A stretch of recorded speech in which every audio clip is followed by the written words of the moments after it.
안녕하세요. 성장으로 가는 길을 알려주는 채널 성장의 지도 신정철입니다. 메모를 열심히 해도 효과가 없나요? 오늘 영상은 메모를 열심히 해도 효과를 보지 못하는 분들을 위한 내용을 담고 있습니다.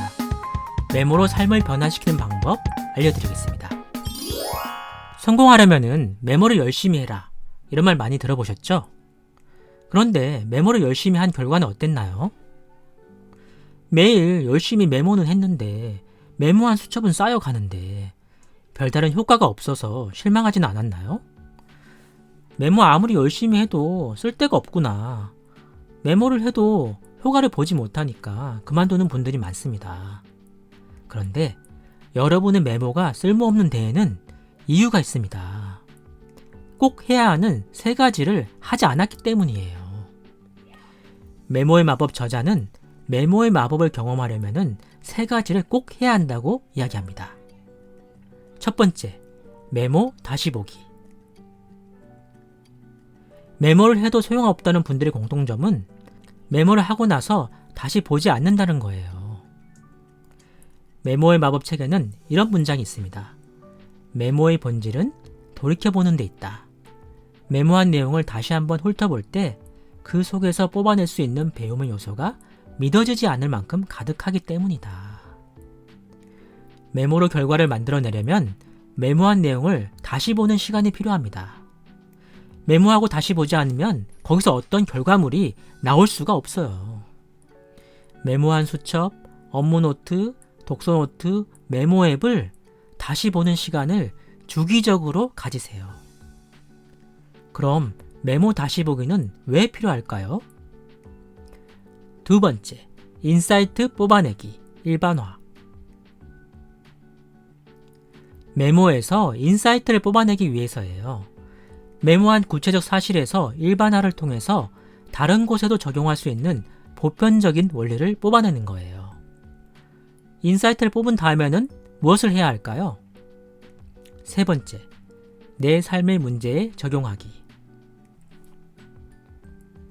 일반화를 통해 인사이트를 뽑아냈으면 내가 해결해야 하는 문제에 적용을 해야 합니다.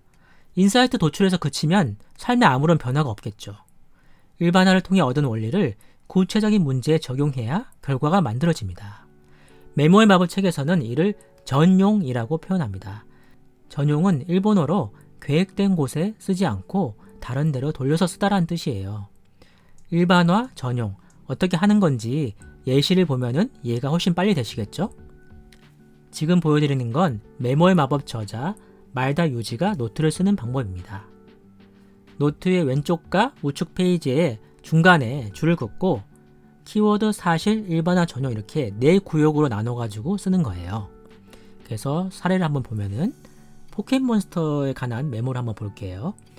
메모한 사실은 포켓몬스터라는 게임 속의 몬스터는 각각 특성이 달라서 특성에 따라 공격 방법을 달리하면 효과가 증대된다. 요걸 메모했으면은 여기서 일반화, 인사이트를 뽑아냅니다. 상대에 따라 공격 방법을 바꾼다.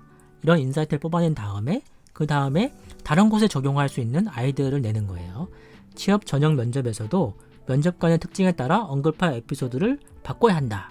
이렇게 전용 아이디어를 메모하는 거예요.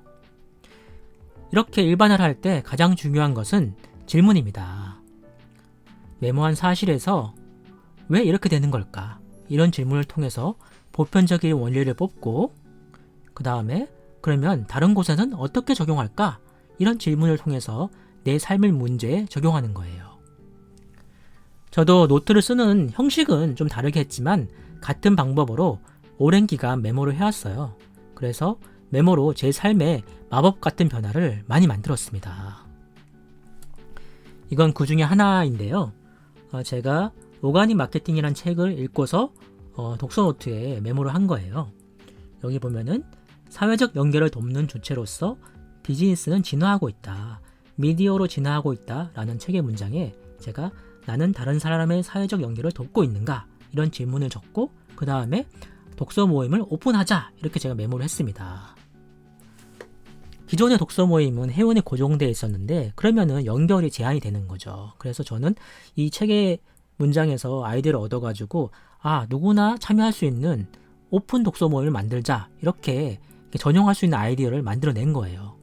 그래서 현재 600명 이상이 참여하고 있는 성장판 독서 모임을 제가 이제 만들게 되었습니다. 독서노트에 쓴 메모 하나에서 실제 제 삶에서 관심을 가지고 있는 문제에 적용할 수 있는 아이디어를 이제 뽑아낸 거죠. 그리고 이거는 리얼리티 트랜서핑 책을 읽고 제가 쓴 독서노트 메모인데요. 여기 우측 하단을 보면은 현재의 수요를 만족시키는 데에 방향이 맞춰진 사업만이 성공을 보장받는다. 이런 책의 문장에 대해서 제가 쓴 메모를 보면은 베스트셀러는 독자의 현재의 수요를 만족시키는 데에서 나온다. 제가 이때 두 번째 책을 쓰는데 관심이 있었기 때문에 두 번째 책을 베스트셀러로 만들려면 어떻게 해야 할까 고민하고 있었거든요. 그런 제 삶의 문제에다가 이 책에서 얻은 아이디어를 적용한 거죠. 그래서 지금 우리나라 독자에게 필요한 독서법은 뭔가 책을 읽고서도 기억에 오래 남기고 활용할 수 있게끔 도와주는 독서법이다. 그래서 메모 독서법을 써야겠다. 이렇게 아이디어, 인사이트를 뽑아낸 다음에 그걸 실제로 실천한 거예요. 그래서 제가 메모 독서법을 쓰게 된 거죠. 이런 식으로 책을 읽고 나서든 아니 지금 메모한 그런 내용들에서 일반화를 통해서 인사이트를 뽑아내고 그것을 내가 해결하고 싶은 삶의 문제에 적용을 하는 겁니다. 메모로 삶을 바꾸기 위해 꼭 필요한 것 3가지 요약해 볼게요. 첫 번째, 메모 다시 보기. 두 번째, 인사이트 뽑아내기. 세 번째, 내 삶의 문제에 적용하기. 이렇게 3단계로 메모를 하고 그 메모한 사실에서 일반화를 통해서 인사이트를 뽑아내고 내 삶의 문제에 적용하는 단계를 거치면은 여러분의 삶이 바뀔 수밖에 없어요. 오늘 소개해드린 3단계 메모 활용법을 꾸준히 실천하시면서 메모 습관의 힘을 모두 느껴보시길 바라겠습니다.